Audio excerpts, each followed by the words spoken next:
আজকে তোমাদেরকে আমি এমন একটা গল্প বলবো, এই গল্পটা যদি তোমরা শোনো তাহলে জীবনে কোনো দিনও তৎকালীনভাবে কোনো ডিসিশন নিতে পারবে না। একদা এক গ্রামে এক বৃদ্ধ কৃষক ছিল। তার ছিল খুব তেজি একটা ঘোড়া। সে ওই ঘোড়া দিয়ে ঘোড়ার গাড়ি চালাতো, ওইখান থেকে ভারী জিনিস ওই ঘোড়া দিয়ে বহন করতো। সো একদিন তার ওই ঘোড়াটা হারিয়ে যায়।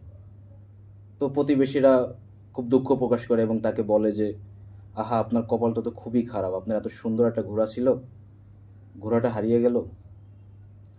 তখন সে বৃদ্ধ লোকটা জবাব দিল, হতে পারে। তার কিছুদিন পর সেই ঘোড়াটা ফিরে আসলো এবং সাথে করে আরো 3টি বন্য ঘোড়া নিয়ে আসলো। তখনও পাড়া প্রতিবেশীরা বলল, আপনার ভাগ্য তো অনেক ভালো, আপনার সেই চালাক চতুর ঘোড়াটা তো ফিরে আসছেই, সাথে আরো 3টা ঘোড়া নিয়ে আসছে। তখন সে বৃদ্ধ লোকটা বলল, হতে পারে। সেও খুব স্বাভাবিকভাবে প্রশ্নের উত্তর দিল, হতে পারে। তার কিছুদিন পর তার একটা ছেলে ছিল। সে ছেলেটা ওই বন্য ঘোড়াকে পোষ মানানো শিখাতে গিয়ে সেই ঘোড়ার উপর থেকে পড়ে তার পাওটা ভেঙে যায়। পরবর্তীতে পাড়া প্রতিবেশী বলে যে, আহা, আপনার তো একটা মাত্র পোলা, তারও পাও ভেঙে গেল, আপনার তো কপাল খুবই খারাপ। তখনও সে শান্তভাবে সেই উত্তর দিল যে, হতে পারে। তার কিছুদিন পর সে যে রাজ্যে বাস করত, সেই রাজ্যের রাজার সৈন্যরা আসছে, তারা যুদ্ধ করতে যাবে।